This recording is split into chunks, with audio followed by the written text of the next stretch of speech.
आप देख रहे हैं भारत समाचार, आपके साथ मैं हूं त्रिशला यादव। रुक करेंगे खबर पहाड़ का। उत्तराखंड में धामी सरकार को 1 साल पूरा हो चुका है। इस बार के बजट में धामी सरकार ने कई बड़े ऐलान किए हैं और पहाड़ की तरक्की के लिए सरकार ने कई बड़े फैसले लिए हैं। हमारे उत्तराखंड ब्यूरो चीफ पंकज पवार ने सीएम धामी से खास बातचीत की है, सुनवाते हैं।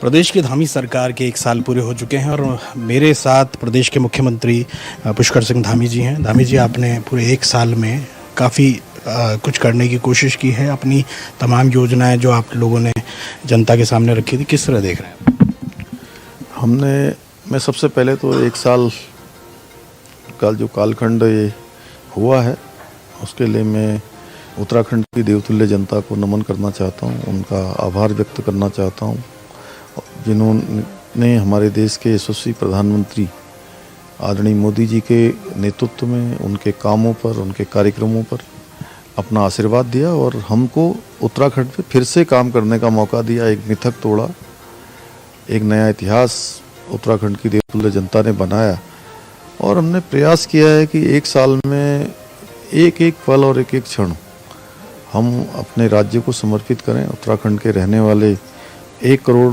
25 लाख भाई बहनों को समर्पित किया है। उसमें अनेकों निर्णय लिए हैं, चाहे वो समान नागरिक संहिता का हो, उस पर कमेटी बनाने की बात हो, उस पर काम करने की बात हो, धर्मांतरण का सबसे सख्त कानून लाए हैं, नौजवान युवाओं के हक में नकल अध्यादेश लेकर आए हैं, महिला आरक्षण हमने 30% यहाँ सुनिश्चित किया है, आंदोलनकारियों का आरक्षण सुनिश्चित किया है।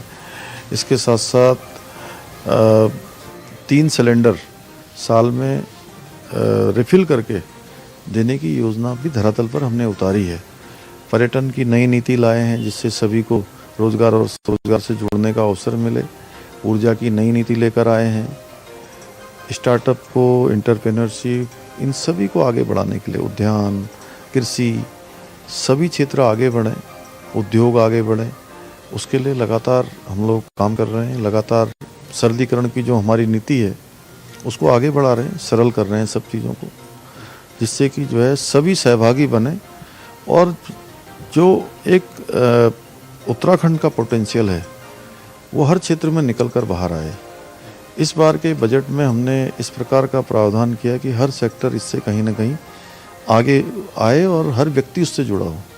आप कोई फैसला ले रहे हैं तो वो देश के लिए नज़ीर बन रहा है, इसको किस तरह देखते हैं आप? सब उसको कॉपी कर रहे हैं, सब उसको करना चाहते हैं।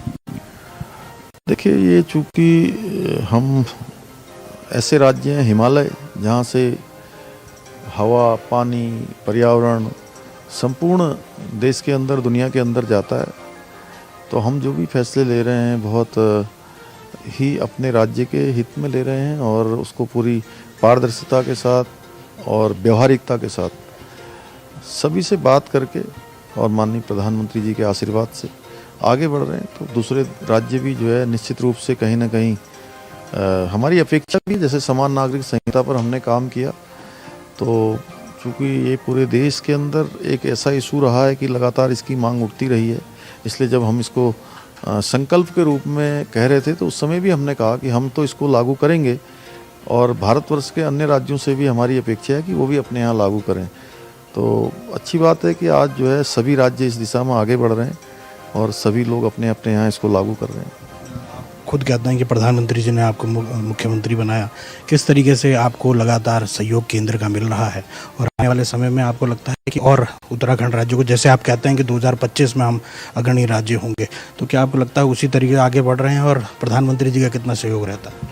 नहीं, देखिए, प्रधानमंत्री जी का तो सभी प्रकार का उनका उत्तराखंड की भूमि से उनका लगाव है, उनका कर्म वर्म का रिश्ता है और ये विशेष लगाव कोई छिपता नहीं है।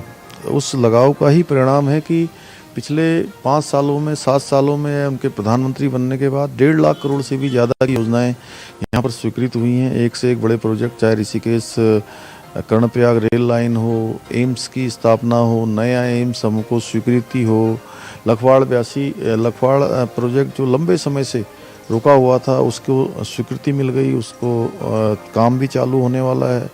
इसी प्रकार से हल्द्वानी में 2200 करोड़ रुपए की स्वीकृति है। ऐसे अनेक काम, 4 धाम ऑल वेदर रोडें हों, केदारनाथ का पुनर्निर्माण हो, बद्रीनाथ का मास्टर प्लान हो, रोपवे हो, हेमकुंड साहब का रोपवे हो, केदारनाथ के रोपवे का शिलान्यास हो, इन सभी पर काम हो रहा है। भारतमाला प्रोजेक्ट में अनेकों कार्य जो है, आज सड़कों को एक कोने से दूसरे कोने तक जोड़ने का काम हो रहा है। हरिद्वार का मेडिकल कॉलेज, रुद्रपुर का मेडिकल कॉलेज, पिथौरागढ़ का मेडिकल कॉलेज, इन सभी स्थानों पर हमको केंद्र से धनराशि प्राप्त हो रही है।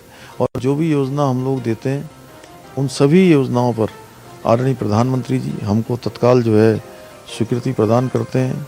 कोई क्षेत्र ऐसा नहीं है। अभी जोशीमठ की घटना जिस प्रकार से आपदा आई, वहाँ पर भी प्रधानमंत्री जी ने हमको हर तरीके से उन्होंने स्वयं वहाँ से उसकी देखरेख की है और सभी सहायता का लगातार आश्वासन दिया है। सभी केंद्रीय एजेंसियां भी यहाँ पर आई, उन्हीं के निर्देश पर वो अभी काम कर रही हैं।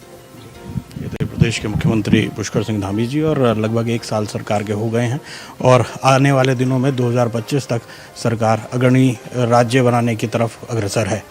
कैमरामैन पवन के साथ मैं पंकज पवार, भारत समाचार, देहरादून।